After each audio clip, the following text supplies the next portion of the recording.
Subscribe now and press the bell icon. Never miss an update.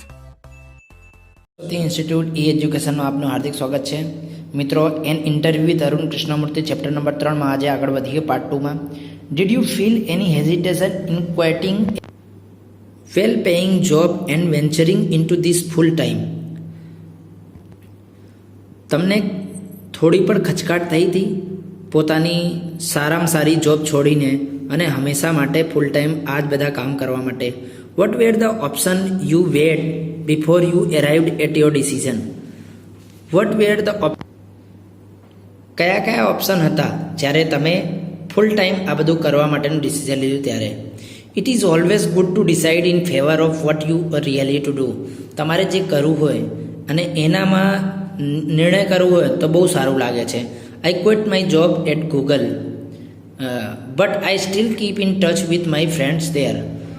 મેં મારી ગૂગલની job છોડી દીધી પણ ત્યાં મારા જેટલા મિત્રો હતા એના સાથેના સંપર્કમાં હું છું. So only my duties at Google have come to an. ખાલી મારી ગૂગલમાં જે ડ્યુટી કરતો હતો, નોકરી કરતો હતો, એનો એન્ડ આવ્યો છે. મારા જે નોટ માય ઇમોશનલી બોન્ડ, મારા જે મિત્રમંડળના જે ઇમોશન છે એ તૂટ્યા નથી. I understand that I had to leave the job at that minute in 2010. 2010માં જ્યારે મેં આ જોબ છોડી ત્યારે, or else I would never be daring enough to do so. હું આટલું કરવા માટે ડેરિંગ નહીં કરી શકતો હતો. I could not sit back and enjoy life when environmental damage was happening in such a large scale. હું શાંતિથી બેસીને પોતાની લાઈફ એન્જોય કરું અને પર્યાવરણ આ રીતે ડેમેજ થઈ રહ્યું છે ચારે બાજુ, ખૂબ મોટા પ્રમાણમાં બધા પર્યાવરણને નુકસાન કરી રહ્યા છે, તો હું કઈ રીતે શાંતિથી બેસી શકું? I wanted to do something and that something needed my full attention. મારે કંઈક કરવું હતું અને આ કરવા માટે પૂરો અટેન્શન જોતું હતું. એટલા માટે so I left Google for EFI. મેં એટલા માટે આ કામ કરવા માટે મેં ગૂગલની જોબ છોડી દીધી. ફરી પ્રશ્ન પૂછે છે કે what kind of garbage do people throw into water bodies?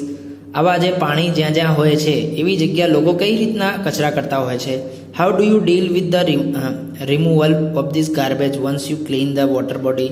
જ્યારે આવા બધા તમે સાફ કરવા જતા હશો તો કઈ રીતે તમે આ કચરાને બહાર કાઢવા યુઝ કરતા હશો? Everything from the diaper to worn out slippers. એક નાના ડાયપરથી લઈને સ્લીપર સુધી પણ અંદર પડેલી હોય છે. વી find everything in our legs. અને આવા લેગની અંદર આપણે બધી વસ્તુ જોવા મળે છે. This is so disturbing. આ કેટલું બધું ખરાબ કહેવાય. Because it is water and water is the basis of life. આપણને એટલું નહીં ખબર પડતી કે આ પાણી છે અને પાણી જ આપણા માટેની જિંદગી છે. How can we not care of their water bodies? આપણે જ્યાં પાણી સાચવાયેલું હોય છે આપણે એની કેમ કેર નથી કરતા? We use this garbage for landfill with no or minimal exposure to the outside environment.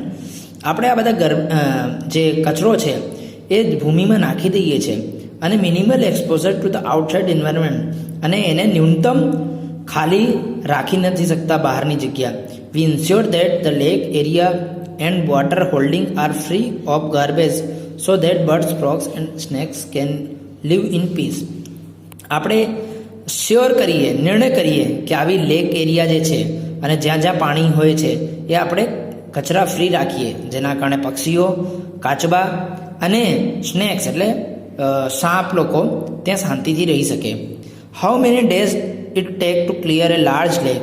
એક મોટું તળાવ સાફ કરવામાં કે લેક સાફ કરવામાં તમને કેટલો સમય લાગે છે? Do you use any special equipment for cleaning and safety? તમારે સાફ કરવા માટે કે સેફ્ટી માટે બીજું કોઈ ઇક્વિપમેન્ટ, સાધનો જોઈતા હોય છે? Depend on the size of the lake and the amount of garbage. કેટલો મોટો લેક છે અને કેટલો કચરો અંદર છે એના ઉપર ડિપેન્ડ કરે છે. It can take anywhere between 5 days and 3 months. 5 દિવસ બી લાગે અને 3 મહિના સુધી પણ લાગી શકે છે કમ્પ્લીટલી ક્લીન એ લેક, આખી લેકને સાફ કરવા માટે. We have our tools like rakes and spread. અમારી પાસે કોદાળી અને ફાવડા જેવા સાધનો હોય છે. What kind of protective gear do you use? કઈ સાવચેતી તમે રાખતા હો છો? Can you describe the cleaning process briefly? તમે કઈ રીતે સાફ સફાઈ કરો છો એ બ્રીફલી સમજાવી શકો છો વર્ણન કરતા? વી વિયર નોઝ માસ્ક. પહેલાં તો નોઝ માસ્ક પહેરીએ છીએ. સેનેટરી ગ્લવ્સ, હાથમાં ગ્લવ્સ પહેરેલા હોય છે. And carry rakes and spade, અને કોદાળી અને ફાવડા લઈને, with which we collect the garbage, અને ત્યાંથી અમે કચરો એકઠો કર્યો છે. And dump into the collection buckets, અને જે બકેટ્સ લીધી હોય, ડોલ જેવી હોય, એમાં આપણે કલેક્ટ કરીએ છીએ. Which are taken to the garbage truck, અને જે કચરાના જે ટ્રક છે એમાં નાખવા જઈએ. We also use heavy machinery like earth moves and Poclain, જે કચરો કાઢવાવાળી મશીન હોય છે અને ખોદવાવાળી જે મશીન હોય છે એનો પણ ઉપયોગ કરીએ છીએ. To distillate the lake and clear the weeds, અને લેક સાફ કરવા માટે. એન્ડ સ્ટ્રબ આર હાર્મફુલ, અને લીલ જામી ગઈ હોય છે અને કચરો થઈ ગયો છે એ જે નુકસાન કરે છે. વટ in your opinion can children A young adult do for environment? એક નાનો છોકરો અને એડલ્ટ જે મોટો હોય છે એ પર્યાવરણ માટે શું કરી શકે છે? What could we be small beginning by all of us in terms of protecting the environment? પર્યાવરણને બચાવવા માટે અમે નાનામાં નાની શું કરી શકીએ છીએ કામ? Firstly we should all stop throwing trash outside hour home. પહેલાં તો ઘરની બહાર કચરો નાખવાનું બંધ કરીએ. Next we should reduce the amount of trash. પછી કચરો ઓછો કરવાનું રાખીએ. વધારે કચરો કરીએ છીએ કેમ? વી જનરેટ સ્ટ્રોસ, આપણે સ્ટ્રો જનરેટ કરીએ છીએ, જાતે લાવીએ છીએ. ટીસ્યુ લાવીએ છીએ, વેપર્સ લાવીએ છીએ, બેટરીઝ લાવીએ છીએ. પછી ફાસ્ટ ફૂડ જંક પડેલું હોય છે. All these end up in lakes. બધું આપણે આ કચરો અહીંયા લેકમાં ફેંકી દઈએ છીએ. And they come from our homes. ક્યાંથી આવે છે? આપણા ઘરેથી આવે છે. ઇફ વી કેન રિડ્યુસ, જો આપણે ઓછું કરવું હોય, ધ એમાઉન્ટ ઓફ ગાર્બેજ, કચરો ઓછો કરવો છે એટ હોમ, જેટલું જ આપણે ઘરે ઓછો કચરો કરીશું. And if we can dispose all garbage safely, અને જો આ કચરો આપણે સેફટી પૂર્વક બહાર કાઢી નાખીશું, that itself is great deal. એ પણ ખૂબ મોટો કામ હશે. Every student is welcome to volunteers. કોઈને પણ વોલેન્ટિયર્સ બનવા માટે વેલકમ છે સ્ટુડન્ટને. With us in helping the environment, પર્યાવરણને બચાવવા માટે. How much time to do school going children need to devote? School જતા છોકરાઓ કેટલો સમય આપી શકે છે? ઇન સે વીક, એક અઠવાડિયાની અંદર. ફોર એન એન્વાયરમેન્ટલ કાઉઝ, પર્યાવરણ બચાવવા માટે.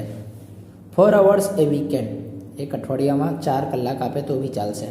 That is 2 hours on Sunday and 2 hours on Saturday. રવિવારે 2 કલાક અને શનિવારે 2 કલાક. The small beginning is more than enough to ensure large participants later. મોટું કામ કરતાં આટલું નાનું કામ કરશે ને એ પણ એમના માટે ખૂબ સારી શરૂઆત છે. How can student and schools join your fraternity? Do you have any program to introduce your work to them? સ્કૂલમાં રહેતા છોકરાઓ કઈ રીતે આમાં જોઈન કરી શકે, તમારા કામને કઈ રીતે જોઈન કરી શકે છે, અને તમે એમના માટે કયા પ્રોગ્રામ રાખી શકો છો કોઈ? Yes, we offer fellowship to interested student. Our program looks at young animal lovers, young wildlife photographers, filmmakers, theatre artists and scientific researcher. હા, અમે લોકો એ લોકોને શિક્ષા આપીએ છીએ. ફેલોશિપ એટલે કે